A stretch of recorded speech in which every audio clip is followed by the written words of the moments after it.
Welcome back to the podcast, everyone. I'm your host, and today we're blasting off into one of the most exhilarating stories in the tech and space sectors, Rocket Lab, the publicly traded rocket company that's not just riding the wave of the burgeoning space economy, but actively shaping it. If you've been following my episodes, you know I love diving deep into under-the-radar innovators that could redefine industries, and Rocket Lab fits that bill perfectly. Picture this. While Elon Musk's SpaceX dominates headlines with its reusable behemoths and Mars ambitions, a scrappy outfit from New Zealand, led by a self-taught engineer who once tinkered with dishwashers, is quietly capturing a massive slice of the small satellite launch market. Their stock, ticker RKLB on NASDAQ, has rocketed an astonishing 800% over the past year, turning heads from Wall Street to Silicon Valley. But is this a sustainable moonshot or a high-risk gamble in a trillion-dollar arena? We'll unpack the origins, the business model, the bold bet on their upcoming neutron rocket, and what it all means for investors. Buckle up. This is going to be a thrilling ride through history, innovation, and market potential. Let's get started. Rocket Lab's story begins far from the glitzy launch pads of Cape Canaveral. Founded in 2006 by Peter Beck, a New Zealander with no formal college degree, the company embodies the DIY spirit of early aerospace pioneers. Beck grew up in a remote part of New Zealand, where he spent his youth turbocharging family cars and even building a rocket-powered bicycle that he pitched to executives. His professional start?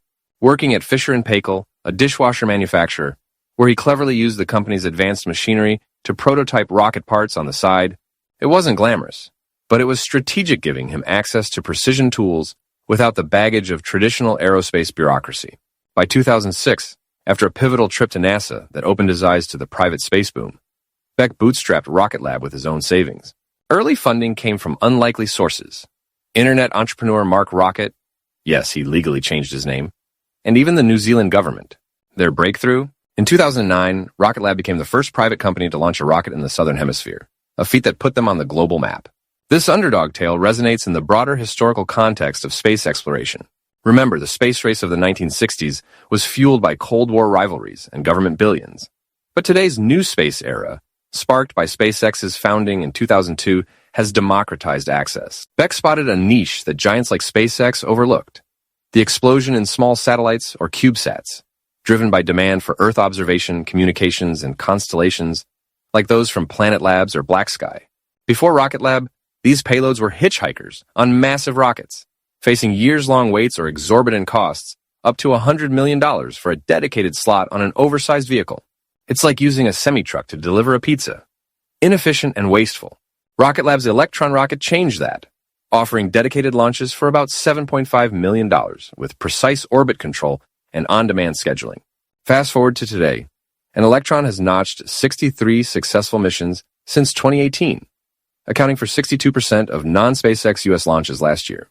In a world where the space economy is projected to balloon from around $630 billion in 2023 to $1.8 trillion by 2035.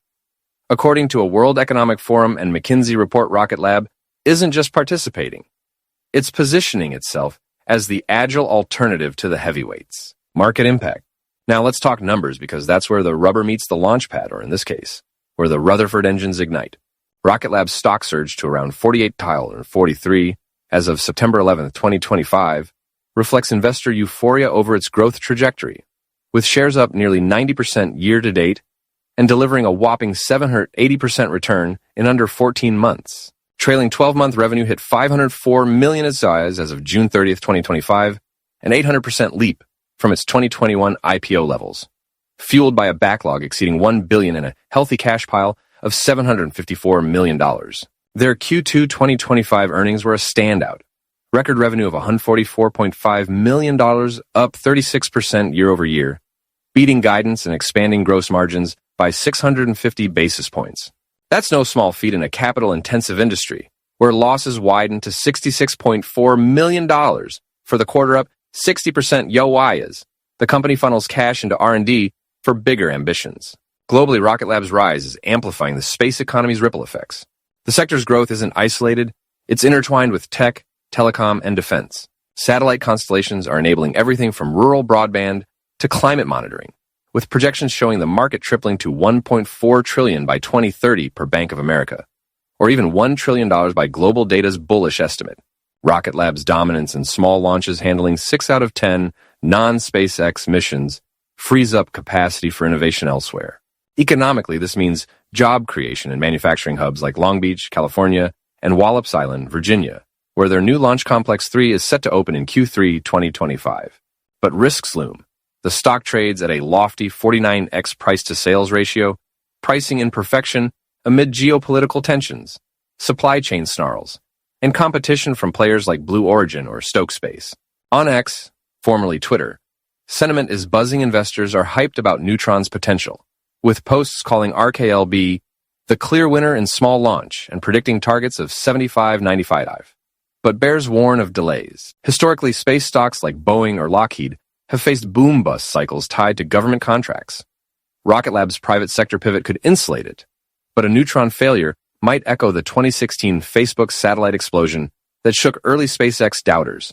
Sector analysis. Zooming into the aerospace and space systems sector, Rocket Lab's dual-segment model launch services and space systems is a masterstroke of vertical integration. Launch services, powered by the Electron rocket, brings in dedicated missions for clients like NASA, the U.S., Space Force, and commercial operators. At $7.5 million per pop, it's a fraction of competitors' costs.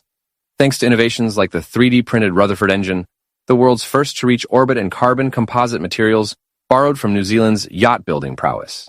This achieves 95% efficiency versus traditional 50%, slashing production time and costs. But the real game changer is space systems, now 66% of revenue, where Rocket Lab doesn't just launch satellites, they build them. Acquisitions of component makers have created a one-stop shop, from mission design to payload integration and orbit insertion. This pivot, started a few years ago, mirrors Tesla's in-house battery strategy, collapsing the supply chain for efficiency. Sector-wide, the medium lift market, dominated by SpaceX's Falcon 9, is the trillion-dollar prize, with the National Security Space Launch Program dangling $5.6 billion over 5 years. Enter Neutron, a 43-meter behemoth capable of 13,000 km to low Earth orbit, 60 times Electron's capacity. Development updates are promising. Archimedes engine tests at NASA's Stennis Space Center, a Hungry Hippo reusable fairing for cost savings, and FCC approval targeting a Q4 2025 debut, with 3 launches in 2026 and 5 in 2027. Priced at $50 million per launch, success could multiply revenue. 9 missions alone match current totals. Globally, this challenges China's Guoang constellation and Europe's Ariane 6, fostering competition that drives down costs and spurs innovation. But sector risks are stark. Reusable rocket tech is fiendishly hard, with development costs at $300–600 million. A flop could tarnish reputation, especially post-SpaceX's monopoly. On X, enthusiasts debate. Rocket Lab stands alone in full-stack solutions, but skeptics eye delays. Environmentally, carbon composites reduce weight and emissions, aligning with green tech trends. But launch pollution remains a hot-button issue. Investor advice. All right, listeners, let's get practical. If you're eyeing RKLB, what's the play? First, context. At a $25 billion market cap, it's valued for growth, not profits yet. With $754 million cash, they can weather R&D storms, but monitor burn rate. Q2 losses highlight the gamble. For conservative investors, wait for Neutron's first flight. A success could catapult shares to 75+ per bullish forecasts, potentially valuing the company at $80 billion by 2030 if revenue hits $3.2 billion via ARIS scaled launches and 20% space systems growth. Diversify. Allocate 5–10% of a growth portfolio, pairing with stable aerospace like Lockheed, LMT, or broad ETFs like RKX. Long-term holders, dollar cost average on DIP's historical space stocks, reward patience, as SpaceX's valuation soared post-reusability. Risks: SpaceX price slashing or delays could crater the stock 20–30%. Watch Q3 earnings for backlog updates and Neutron milestones. Tax-wise, hold in a Roth IRA for tax-free gains. Ethically, investing here supports sustainable space access, but vet for ESG compliance. Bottom line, if you believe in the $1.8 trillion space boom, RKLB is a high-conviction bet, but only what you can afford to lose. Conclusion. As we wrap up, Rocket Lab's journey from a dishwasher engineer's dream to a space industry contender is a testament to innovation's power in the new space era. Peter Beck has staked a claim in a market once reserved for billionaires, blending niche mastery with audacious bets like Neutron. The market impact is profound, fueling a sector set to rival semiconductors in scale, while sector analysis reveals a vertically integrated powerhouse ready to challenge monopolies. For investors, it's a thrilling opportunity amid risks. Do your homework, stay informed via earnings calls and X chatter. And remember, space is high stakes, but the rewards could be interstellar. Thanks for tuning in. If this sparked your interest, drop a comment or subscribe for more deep dives. Until next time, keep looking up. The stars are closer than you think.